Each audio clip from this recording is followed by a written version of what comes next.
Boa tarde, pessoal. Vamos lá? Boa noite, boa tarde, bom dia. Não sei que horário que você vai assistir essa nossa revisão, mas estamos aqui hoje, então, voltando para finalizarmos a revisão de clínica médica. Estamos aqui hoje sem muita produção de beleza, sem muita produção de vídeo, mas, né, eu queria finalizar essa revisão e, né, na correria, em pleno feriado de carnaval, a nossa folia está sendo a folia do estudo, não é isso? Então, vamos lá terminar e finalizar aqui a nossa revisão de clínica médica para ajudar vocês a estudarem aí para essa disciplina tão importante, não é mesmo? E uma disciplina que é tão cobrada aí no nosso cotidiano de assistência. Beleza? Bora lá para a nossa terceira parte? Nós paramos, então, na parte que fala das doenças cardiovasculares. E, né, as doenças cardiovasculares, pessoal, são a principal causa de mortalidade tanto no Brasil quanto no mundo, principalmente as doenças arteriais obstrutivas periféricas, que são aquelas doenças que acometem aí, né, a maior parte da nossa população. As doenças do aparelho circulatório, elas estão em número absoluto aí na causa de na maior taxa de mortalidade do nosso país, infelizmente, e, né, as considerações que nós temos em relação aos pacientes cardiopatas, né, eu já cheguei até a comentar com vocês aí em aula, quem é meu aluno sabe disso, que é a relação com a dificuldade de respirar, a ortopneia, a dificuldade para respirar quando está deitado, taquicardia, alteração de dor, né, aquela dor anginosa, a fadiga, a síncope, edemas, acúmulo de líquido também é comum em membros inferiores. Consideramos também nos pacientes cardiopatas os hábitos de vida, sedentarismo, antecedentes familiares também pesam muito aí nas cardiopatias. Além dos dados gerais, que são a questão das anomalias congênitas, relações com as moléstias reumáticas, doença de Chagas, a questão do sexo nas mulheres é mais prevalente as lesões mitrais, lesões valvares, nos homens a aterosclerose. Falamos também aí na nossa matéria a questão dos dados gerais, que é importante observar, a relação da doença com o esforço, com as doenças profissionais, a relação com as áreas endêmicas e os antecedentes pessoais, relação de família, da prevalência da doença presente aí no meio familiar, e o que a gente pode observar no geral em relação a sintomas, a origem da dor, não é, pessoal? Nas doenças das cardiopatias, nós temos que nos ater aí a observar a origem dessa dor, onde essa dor começa, como que é a queixa, é uma dor opressiva, é uma dor em queimação, uma dor no peito, aquela dor em sensação de sufocamento, né, de aperto, aonde essa dor se localiza? Ela começa no peito e ela irradia para os membros, irradia para a mandíbula, irradia para o dorso, né? Quais são os sintomas concomitantes com a dor? Náusea, vômito, sudorese, qual que é a periodicidade? Então, são fatores que a gente observa, né, em geral nos pacientes cardiopatas. A característica da dor também é importante, observar a localização, a duração, qual que é o tempo da dor? É 1 minuto? É mais de 1 minuto? São 5 minutos? São 10 minutos? Isso faz diferença na hora de fazermos, então, o diagnóstico, fazer aí uma boa anamnese do nosso paciente. Fatores desencadeantes. O que desencadeia a dor? É um esforço físico, né? Simples repouso, olha, em repouso eu já sinto a presença da dor. Então, isso tudo também há que ser analisado aí nos pacientes cardiopatas. Outros parâmetros que podemos também perceber: a cianose de extremidade, alterações vasculares, frio, dormência, edema, limitações das atividades, fatores relacionados à diurese noturna, o nível de conhecimento do paciente em relação à doença, isso também vai pesar e vai fazer diferença no momento em que esse paciente vai aderir ou não às medidas de tratamento que vamos propor e a questão em relação à mudança do estilo de vida. Não basta tratar as doenças do coração, mas é preciso também impor um novo estilo de vida, tá? Isso é muito importante e é muito necessário em relação às cardiopatias. Outros parâmetros aí que podemos analisar também: nível de consciência, pressão arterial, frequência cardíaca também é muito importante, estarmos atentos aos padrões respiratórios que podemos encontrar, taquipneia, o ritmo Chine-Stokes, aquele ritmo que pode aí, né, ter uma parada, um período de apneia, secreção rósea, que pode nos indicar aí um componente de um edema pulmonar, estertores, a dificuldade de passagem de ar dos brônquios, os efeitos de medicamentos, sibilos, Em relação ao abdômen, observarmos a frequência de náuseas, vômitos e fezes, observarmos o engurgitamento hepático, o débito urinário, isso tudo vai ter aí impacto no paciente cardiopata. Também o teste da perfusão capilar, observar se a perfusão capilar ela é presente. Falando das doenças coronarianas, vamos começar então a falar da doença arterial coronariana, que é o tipo mais prevalente de doença no nosso meio. Por isso, a importância de conhecermos o seu conceito, também o seu fator de risco e o diagnóstico e tratamento. A aterosclerose é o acúmulo de gordura e lipídios no tecido fibroso da parede vascular, tornando difícil a passagem do sangue e fazendo então esse acúmulo. E ao acontecer esse acúmulo, o que acontece? A luz do vaso se estreita, o sangue não consegue passar. Quando esse sangue não consegue passar, nós podemos estar submetendo o miocárdio, o músculo cardíaco, num processo de isquemia. Essa patologia, a doença arterial coronariana, ela se inicia com o depósito de placas de gordura, chamados ateromas, que vão gerar uma resposta inflamatória no interior do vaso sanguíneo, fazendo com que esse tecido se torne um tecido fibroso, recoberto por essa camada de gordura, tornando a luz do vaso bastante estreita, diminuindo o fluxo sanguíneo para o músculo do coração. Essa estrutura ela pode permanecer fixa, tornando essa luz do vaso cada vez mais estreita, ou ela pode se deslocar pela corrente sanguínea, provocando até um acidente vascular cerebral isquêmico. Né? Então, o grande perigo que nós temos dos trombos são o deslocamento deles e a gente ter a incerteza de onde ele vai parar, podendo provocar um AVC isquêmico, podendo provocar um tromboembolismo pulmonar. Então, a doença arterial coronariana, ela traz um grande risco de complicações relacionadas a essas duas patologias que eu acabei de citar.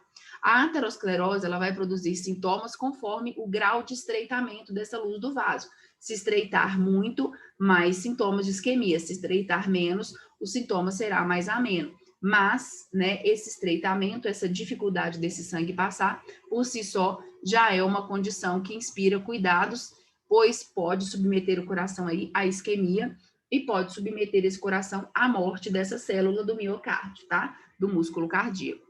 O que é fator de risco para a doença arterial coronariana? Hipertensão arterial é um fator de risco, a pressão alta. Hereditariedade também é um componente, tá? Não tem uma teoria comprovada sobre isso, mas sabe-se, estudos comprovam que, né, é comum várias pessoas da mesma família ter a doença arterial coronariana. O tabagismo, o cigarro, ele aumenta 2 vezes mais o risco, porque ele faz uma vasoconstrição arterial e também ele é lesivo para a parede dos vasos. E também aumenta o consumo de oxigênio pelo músculo cardíaco. A diabetes, né, a causa da diabetes também está relacionada aí à questão do açúcar. O açúcar também é irritante para a parede dos vasos. O sedentarismo, a falta de atividade física, que também vai ter um impacto aí no aumento da glicose e, por si só, aumenta a pressão arterial. Então, o sedentarismo, ele traz consequências que somam-se a outras, perdão. A obesidade também, porque a obesidade, ela traz junto com ela a complicação da hipertensão, da própria elevação também dos níveis de glicose e colesterol, agravando mais e potencializando esses fatores de risco. O estresse emocional, estudos dizem que o estresse emocional pode fazer uma vasoconstrição dessas artérias coronarianas, aumentando o risco desses episódios, né, de fazer diminuir ali a luz dos vasos, e o estresse também favorece o aumento do colesterol sanguíneo, estimulando ainda mais a formação dos ateromas e estimulando esse processo de formação de coágulos e formando trombos, agravando a doença arterial coronariana. O tratamento, gente, então, ele fundamenta-se basicamente em fatores de risco que são modificáveis. Quais são? Diminuir os níveis de colesterol, fazer uma dieta adequada, cessar o tabagismo, controlar a diabetes e a hipertensão. Então, uma doença que é tão prevalente, tão nociva, né, sabermos que ela é totalmente prevenível, é um alívio, mas, infelizmente, a maioria da população e a maioria de nós, muitas vezes, menospreza essas medidas tão simples e tão eficazes no controle de uma doença tão nociva quanto a doença arterial coronariana. Tomando uma aguinha, vamos lá. Outra doença que nós temos, né, então, é a arteriosclerose. Com o avançar da idade, altera-se também a o sistema vascular. A elasticidade, a complacência dos vasos fica alterada, né? Então, aí a diferença entre a aterosclerose, que é a formação de placas de gordura dos ateromas, a arteriosclerose, ela é a perda de elasticidade e a perda de complacência dos vasos sanguíneos. E aí a gente tem também esta complicação, tá? Essa complicação aí nesses vasos, essa complicação na conjuntura desses vasos que vai causar também aí alterações, uma vez que os vasos vão estar menos elásticos e vão estar aí menos complacentes. A hipertensão sistólica nos idosos, né, uma hipertensão aí maior do que 160, ela por volta de 95 milímetros na diastólica, ela pode causar também enrijecimento arterial e essa perda da complacência das artérias, causando então esse enrijecimento e gerando aí a arteriosclerose. Então, temos também, além da aterosclerose, que é a formação de placas de gordura, a arteriosclerose, que é esse enrijecimento dos vasos, né, causando aí essas complicações. A próxima doença que a gente vai comentar é a angina, a síndrome coronariana aguda, que é a dor torácica, uma manifestação comum entre os pacientes com dor cardíaca, a segunda queixa mais comum, sendo definida como síndrome coronariana aguda ou angina instável e angina estável. Então, nós vamos ver aí a diferença. O diagnóstico é feito através de exames simples, a própria interpretação do exame de sangue e do eletrocardiograma já pode indicar a presença aí da angina. A angina, o que acontece, né? Como resultado do comprometimento do fluxo de sangue no miocárdio, nós temos uma redução da quantidade de oxigênio necessária, tá? Para as necessidades metabólicas do músculo cardíaco. Então, vai gerar essa dor no peito, que é a precordialgia ou a dor torácica. Ou seja, o músculo cardíaco não recebe a quantidade de oxigenação suficiente, gerando essa dor. Né? O músculo cardíaco ele está privado da oxigenação correta do sangue. E aí acontece essa privação do fluxo sanguíneo, gerando então essa dor no peito, essa angina, tá? Ou aí síndrome coronariana aguda, como determinada por alguns. O curso da angina pectoris, né? Ela pode acontecer com mais frequência e essa angina, essa dor, chamada também de isquemia miocárdica, né, que causa a isquemia miocárdica, ela pode ser uma dor retroesternal, né, uma dor no peito, próximo aqui à região do externo, irradiando-se para o braço esquerdo, irradiando-se para a região da mandíbula, regiões escapulares nas costas e no dorso, tá? Então, gera um grande incômodo.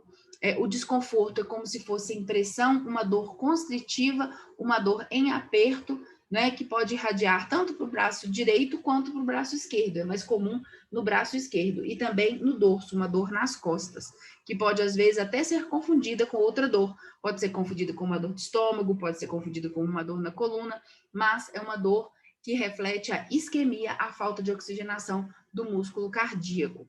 A dor chamada da angina estável é aquela dor que é assim: eu faço uma atividade, eu tenho a dor, eu fico em repouso, a dor cessa. Então, a sequência da dor da angina estável, ela é basicamente essa: eu faço uma atividade, eu sinto a dor, depois dessa dor, né, eu entro em repouso, a dor cessa e eu tenho ali o alívio dessa dor. Então, uma dor que melhora com repouso, ela está relacionada à angina estável. Ela é estável, indica estabilidade, tá? A duração da dor, ela geralmente é curta, ela pode durar segundos ou poucos minutos, antes de diminuir ou cessar com o repouso. Se essa dor estimula, né, por muito tempo e fica ali se mantendo, eu vou suspeitar de uma lesão miocárdica mais grave, né? O alívio da dor é uma característica marcante da angina, tá? O alívio também após o uso da nitroglicerina, os nitratos, que vão fazer a dilatação dos vasos do coração, aumentando o fluxo sanguíneo e aumentando o suprimento de oxigênio para o miocárdio. Essas medicações, elas são feitas sublingual, são isordil ou isosorbida, e eles vão gerar aí esse efeito de dilatação das veias, melhorando a sensação de dor, de opressão no peito. Então, as artérias, elas vão se abrir, elas vão se dilatar e vão melhorar essa sensação de desconforto. A angina estável ela geralmente acontece após esforço físico ou estresse emocional, sendo aliviada com repouso e com nitrato. Já a angina instável, ela é súbita. Eu posso estar sentada e de repente sentir a dor, sem ter feito sequer nenhum esforço. Então, a imprevisibilidade é uma característica marcante da angina instável. A angina instável, ela pode indicar um avanço da doença coronariana, podendo ser um indício e indicar o início de um infarto agudo do miocárdio. O infarto agudo do miocárdio, então, já indica a destruição do tecido do músculo cardíaco, quando o miocárdio, decorrente de uma queda do suprimento sanguíneo insuficiente através das artérias coronarianas, provocadas por um trombo ou um êmbolo que ocluiu uma artéria, fica privado de oxigenação. Então, aquela área daquele tecido, ele morre, ele entra em necrose, e aí a gente tem a destruição tecidual do músculo cardíaco.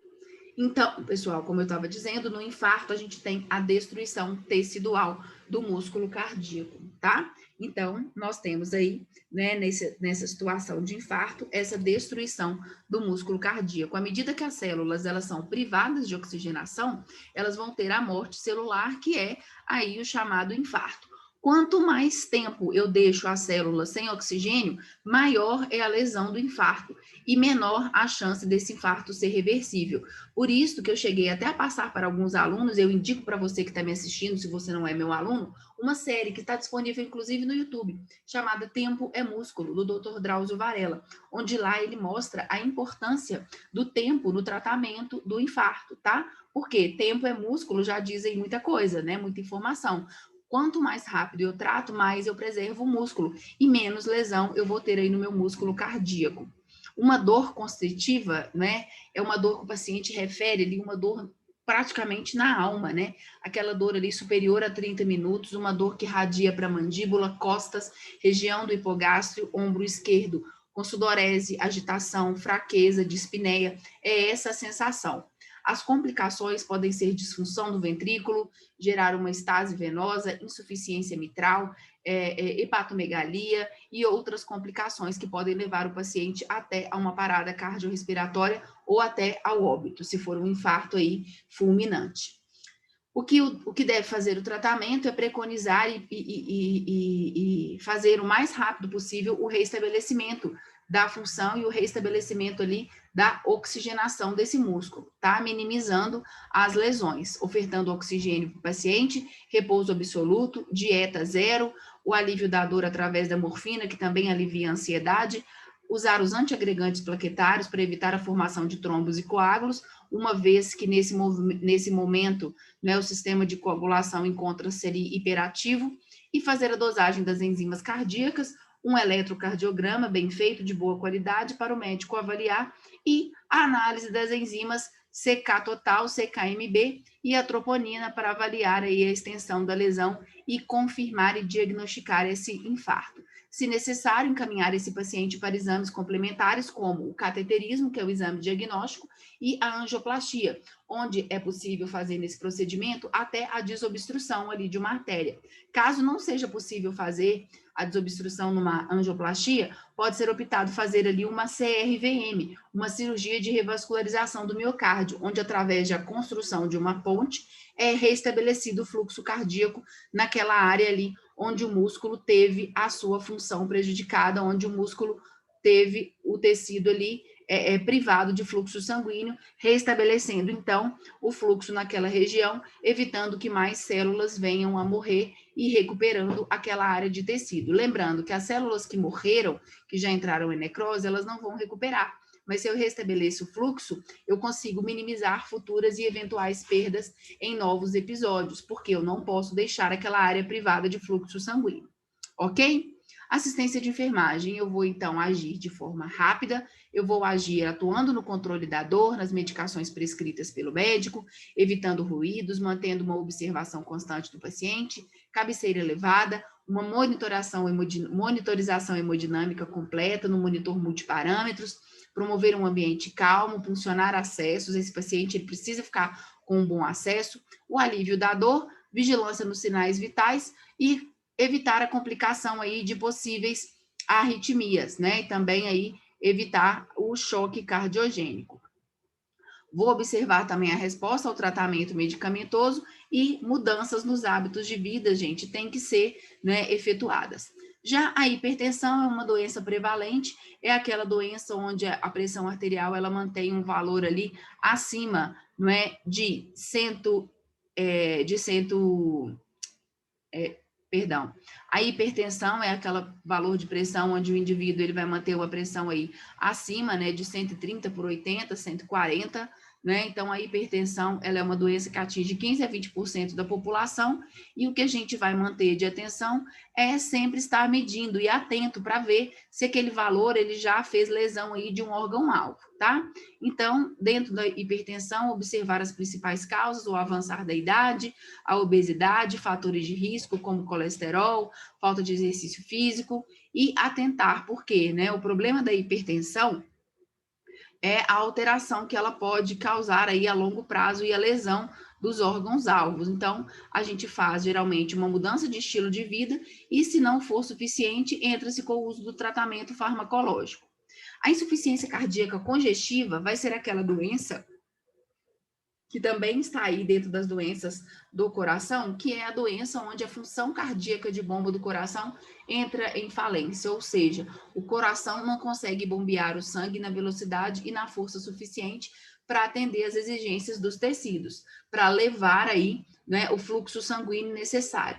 É mais prevalente na população idosa. Por trás da insuficiência cardíaca, geralmente nós temos hipertensão, doenças coronarianas, etilismo, diabetes e disfunções ventriculares. A população idosa ela é mais prevalente. O que acontece? O débito cardíaco diminui, não é? A função de bomba do coração ela vai estar aí prejudicada. A frequência cardíaca ela tenta aumentar para compensar, mas chega um ponto que o coração não consegue responder. Nós temos os tipos, né? Na área esquerda do coração, a insuficiência esquerda, que é a maioria dos casos decorrente de uma disfunção do lado esquerdo, e ela vai comprometer mais a questão relacionada à congestão pulmonar. Do lado direito, né, do coração, ela vai comprometer mais a função e a congestão sistêmica do corpo como um todo. E a insuficiência cardíaca biventricular, que é nos dois casos. Num caso grave de insuficiência cardíaca, gente, às vezes pode ser necessário até o transplante, porque o coração não vai ali fazer a função de bomba dele suficiente, né? O quadro clínico é edema, ascite, um padrão respiratório alterado, deve-se fazer o débito cardíaco, controlar o volume de líquido, porque esse paciente, geralmente, ele não suporta muito líquido, vai se fazer o uso de digitálicos, diuréticos e verificar a frequência cardíaca, né, tomando aí todos os cuidados. A endocardite é aquela doença onde vai haver aí a inflamação, né, a doença infecciosa causada por micro-organismos oportunistas, é comum em idosos por causa da imunidade, ela manifesta-se com febre, anorexia, as manchas, as máculas de Roth, e ela é causada pelos estreptococos, 65% dos casos. O objetivo é erradicar o invasor, tratar aí com hemocultura antimicrobiano e, se necessário, substituir as válvulas cardíacas, seja a válvula trocada por metálica ou biológica, como opção do cirurgião. A endocardite reumática já vai ser aquela que é causada pelos estreptococos do grupo A, tá? Ela vai ser causada por um fenômeno que vai ocorrer em relação à sensibilidade ou em reação a uma resposta do organismo dos estreptococos hemofílicos. Aumenta-se o número de leucócitos nos tecidos afetados, formam-se nódulos e esses nódulos são substituídos por cicatrizes. Pode ocorrer também a miocardite reumática. As manifestações clínicas elas ocorrem no espessamento dos folhetos das válvulas. Uma cultura da orofaringe pode ser feita para dar o diagnóstico exato. Febre, calafrio, linfonodos aumentados, uma sinusite aguda pode ser um indicativo dessa doença. O tratamento é erradicar o micro-organismo, utiliza-se muito a penicilina como droga de escolha. Pode levar a um prolapso de válvula mitral e vai ver se é necessário aí fazer essa troca dessa válvula. Assistência de enfermagem é tratar esse paciente, ver a perfusão, observar aí as frequências, as alterações de frequência cardíaca, balanço hídrico e o peso em jejum. Já a febre reumática, ela vai ser uma doença sistêmica, né? Também de etiologia do estreptococo do grupo A, o estreptococo piógenes, que ele tem, né, proteínas responsáveis aí pela colonização da orofaringe. Esses anticorpos, eles vão produzir células que depositam imunocomplexos, causando aí inflamações. Pode causar desde uma cardite leve a uma cardite grave, tá? A doença da febre reumática. O ideal, né, é se prevenir fazendo a profilaxia no tratamento precoce aí de infecções estreptocócicas. Nas doenças dos distúrbios, nas doenças respiratórias, nós vamos atentar também para o padrão respiratório do nosso paciente, observar sinais, né, de falência e insuficiência respiratória, e dentre as doenças mais comuns que nós temos, nas doenças respiratórias, nós estudamos aí a asma brônquica, que é uma doença de obstrução e diminuição dos calibres dos brônquios, com presença aí de broncoespasmo, o que gera uma broncoconstrição e um aumento do espessamento da parede brônquica. E a asma, né, a gente até falou sobre isso, que ela vem do grego astima, né, que dá chiado, tosse, dificuldade para respirar. A asma, o que a gente falou de mais importante dela é estar atento à exposição aos alergenos, né? Ter cuidado aí com os alergenos. E vimos lá na imagem que o bronquíolo normal, ele tem uma espessura, e o bronquíolo exacerbado, ele fica, né, totalmente edemaciado, né? E temos aquele tórax característico da asma. Depois da asma, nós estudamos a bronquite. A bronquite, ela vai ser a inflamação da mucosa brônquica causada por uma produção excessiva de secreção, tendo como fumo o principal fator de risco, né? Deixando aí o paciente mais vulnerável às infecções. O importante na bronquite também é fluidificar as secreções através de muita hidratação. A enfisema foi outra doença pulmonar que nós estudamos também, marcada pelo processo degenerativo e inflamatório, com a ruptura e a destruição das estruturas alveolares. Então, ocorre uma desinsuflação, uma hiperinsuflação e uma distensão alveolar. Com isso, a destruição dos alvéolos gera perda da elasticidade, tornando difícil a troca gasosa. Na enfisema, é muito presente a falta de ar, a dispneia, né, a diminuição dos murmúrios vesiculares e aquele tórax em tonel. A tosse crônica, também o diagnóstico, geralmente, ele vai no sentido de que o portador ele é exposto a fatores de risco, dispneia e muita expectoração. Então, pode ser também uma afecção hereditária. Na enfisema, então, nós vimos, né, a destruição dos alvéolos. A oxigenoterapia é muito importante, lembrando que na enfisema não adianta aumentar demais a quantidade de oxigênio, porque a superfície de troca, às vezes, pode estar alterada. Na insuficiência respiratória, nós vimos que é a incapacidade do sistema respiratório desempenhar a sua função, quando a pressão de oxigênio cai e a saturação também cai, aumentando a pressão do gás carbônico, muitas vezes culminando com uma hipoventilação e uma alteração na relação da ventilação e da perfusão, podendo culminar aí até na intubação desse paciente, né? Pode ser causado por um aumento do esforço respiratório, por uma infecção ou por uma alteração neurológica, quando o cérebro não consegue comandar as funções respiratórias de maneira suficiente.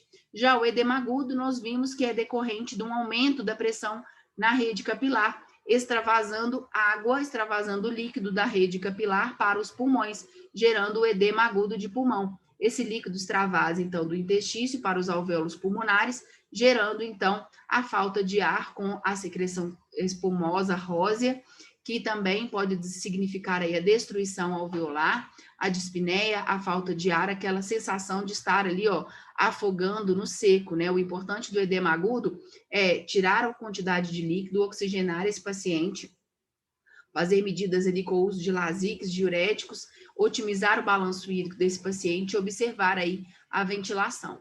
Temos a pneumonia, que é uma inflamação do parênquima causada por vírus, fungos e bactérias, ou por aspiração também de secreções, né? Aspiração também de alimentos ou agentes externos, ou até por inalação de fumaça. As secreções provocam uma oclusão, gerando dificuldade de respirar. Pode ser causada também por vírus, por doenças pulmonares, imunossupressores, vai gerar febre, dor, expectoração, com secreção, dor no corpo, diarreia, vômito, tosse com sangue também pode ser presente. Vai fazer o diagnóstico com um raio-x, tratar com antibiótico, hidratar e oxigenar esse paciente. Temos a rinite a gente viu que ela é uma inflamação que fica restrita geralmente às mucosas do nariz, podendo ter uma origem alérgica ou não. Vimos a sinusite, que é a inflamação dos seios paranasais, que é uma infecção respiratória de via alta, que gera geralmente uma congestão, um acúmulo de líquido e edema, e ela é tratada de 7 a 14 dias, em geral, com antibióticos, sendo ali uma doença mais autolimitada, né, mais tranquila, que muito raramente necessita de hospitalização. No que diz respeito às doenças neurológicas, nós falamos aí dos acidentes vasculares cerebrais, né, entrando aí na esfera das doenças cerebrais, as mais relevantes é o AVC, que resulta da restrição da irrigação de sangue no cérebro. Uma analogia a gente fez aí com o infarto, não é, pessoal? Quando a gente falou da restrição do fluxo sanguíneo cerebral. Quando nós falamos da restrição do fluxo sanguíneo cerebral e dos danos nas funções neurológicas, causadas por uma redução dessa circulação no cérebro. O AVC ele vai interromper o suprimento de oxigenação do cérebro, causando, então, uma grave lesão, uma necrose dos tecidos cerebrais. Quanto mais rápido a circulação voltar, maior a chance de reverter. A maioria dos AVCs é isquêmico. Nós vimos que o AVC ele se divide basicamente em isquêmico, 80% dos casos, quando ocorre por uma trombose, uma embolia, uma compressão, uma má formação de veias e artérias, uma má formação das artérias cerebrais, perdão, e no AVC hemorrágico, ele é resultante geralmente da ruptura de microaneurismas ou aneurismas e discrasias sanguíneas, as malformações sanguíneas, tendo 20% do caso. Ele é mais grave, né? Os fatores de risco geralmente é a hipertensão, cardiopatia, diabetes, tabagismo e a dislipidemia, tá? No AIT, né, que é o ataque isquêmico transitório, é aquele onde há uma perda súbita da função motora sensorial visual, não dura mais de 24 horas, porque ocorre uma interrupção da circulação. Normalmente, ele precede um AVC no período de 3 anos, então, quando a pessoa tem um episódio de AIT, ela tem que ficar atenta, tá? Então, diferenciamos aí o AVC isquêmico do hemorrágico. O isquêmico é em virtude de uma isquemia, de uma privação de fluxo por uma obstrução. E o hemorrágico é quando ocorre o rompimento de uma artéria, de um vaso, gerando aí o sangramento cerebral, tá? Ambos vão ser diagnosticados com uma tomografia, né, para ver se é isquêmico ou hemorrágico, um eletrocardiograma, uma angiografia cerebral e um ecocardiograma. A assistência de enfermagem ela é voltada para manter uma oxigenação do paciente, o equilíbrio hidroeletrolítico, assegurar uma nutrição adequada, avaliar a deglutição, ver a higiene oral, né, e os cuidados com esse paciente, se houve aí sequelas, né, vai ser acompanhado os cuidados com esse paciente. A epilepsia, nós vimos que a epilepsia é um desarranjo do sistema, né, elétrico, do atividade elétrica do cérebro. Então, pessoal, na epilepsia, nós vimos que ela é uma doença causada por uma alteração dos sinais cerebrais, podendo causar desmaios, contrações, respiração ofegante. E na epilepsia, né, ela pode ser uma doença onde a pessoa pode apresentar uma crise ou não apresentar também mais nenhum sinal e sintoma. Né? Das manifestações, a pessoa ela pode ter, durante alguns segundos, manifestações, ela pode ter, né, crises focais, localizadas, ela pode ter crises parciais, ela pode ter, né, crises tônico-clônicas generalizadas, aquelas crises que são presentes aí, os tremores, as contrações, são aí as descargas, né, elétricas anormais em um grupo de células nervosas que vão enviar sinais incorretos ao restante do corpo. E aí surgem, então, as crises e esses desarranjos cerebrais, causando essas crises que vão levar aí a movimentos incoordenados, a tremores, não é? A essas alterações que nós falamos. Crises podem ser desencadeadas por luzes, ruídos, leitura prolongada, fadiga, sono, hipoglicemia,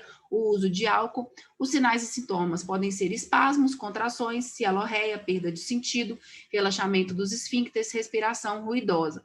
O que a gente não deve fazer, né? A gente deve só proteger a pessoa, proteger a vítima, afastar tudo ali que pode machucá-la, não introduzir nenhum objeto na boca, tá? Por isso que a gente ouvia muito dizer, vamos colocar um objeto na boca para tomar cuidado com a língua, a gente não deve fazer isso e aguardar a crise passar e encaminhar. Se essa crise durar, né, muito tempo, assim, encaminhar essa pessoa para um atendimento especializado, caso aconteça isso na rua, para que seja feita ali uma análise. No ambiente hospitalar, nós vamos medicar e hoje existe uma série de anticonvulsivantes para poder tratar e acompanhar.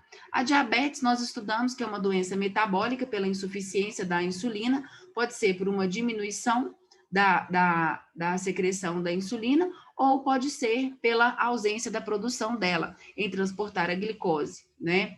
Então, nós temos a insulina diabetes tipo 1, insulino dependente, onde há ausência da secreção de insulina, e a diabetes tipo 2, né? Onde há a incapacidade de absorção das células em absorver a glicose. Posteriormente, nós estudamos o hipotiroidismo, onde há um excesso de metabolismo das células, né, um excesso de metabolismo da tireoide. A tireoide, ela produz um excesso de hormônio no hipertireoidismo e no hipo um pouco de hormônio, né, pouca quantidade de hormônio, alterando assim a taxa metabólica, tá? Dos cuidados aí com o hipertireoidismo e o hipotireoidismo, nós vimos também aí na nossa última aula, então ele está mais fresco aí na cabeça, não vou abordar muito sobre isso, né, os distúrbios da tireoide, a gente falou bastante aí na última aula, está mais fresco, por isso que eu peguei mais pesado aqui nos conteúdos anteriores. A questão da diabetes também peguei mais pesado nos conteúdos nas últimas aulas, então a gente dá uma pincelada só, né, falar só o conceito aí de diabetes, né, e também a questão das anemias, que a anemia, ela será, né, também foi um conceito aí que a gente abordou, e que eu vou trazer aqui só o conceito básico. A anemia é a falta da hemoglobina circulante, causada pela produção inadequada dos eritrócitos ou por uma hemólise anormal e sequestro dos eritrócitos por perda de sangue, tá bom? Então, os tratamentos são suplementos, né, nutricionais ou até a transfusão de sangue. E já a leucemia, que era a última doença que nós viríamos aqui no nosso programa, e eu disponibilizei essa aula aqui pública para ajudar quem queira, né, eventualmente ver, a leucemia é um distúrbio maligno onde a medula óssea, ela tem células imaturas e disfuncionais, e assim há uma perda da regulação e da divisão celular, afetando então a produção e produzindo células imaturas, gerando aí os sintomas, que pode ser uma leucemia mieloide ou uma leucemia aguda, que vai ser tratada também através, não é, de quimioterapia, de radioterapia ou até mesmo do transplante, tá, pessoal? Então, nesse finalzinho, a gente fala um pouco menos, porque tá mais fresco aí na mente dos nossos alunos. Eu peguei mais pesado nos conteúdos anteriores, principalmente das doenças cardiovasculares, que já tinha um tempinho que nós tínhamos visto, tá? Disponibilizo essa aula aqui para você na internet, porque, né, se você não é meu aluno, se isso te for útil, deixa aqui a sua curtida, deixa o seu comentário, sugira temas. Olha, professora Neila, faça uma aula sobre determinado assunto, né? Nós estamos aqui para poder agregar e ajudar, tá bom? Eu deixo essa aula aqui salva no portal, não sei que horas que você vai assistir essa aula, espero que você goste da nossa aula, espero que tenha ajudado e agregado e acrescentado aí no seu conhecimento. Um grande beijo, fique com Deus.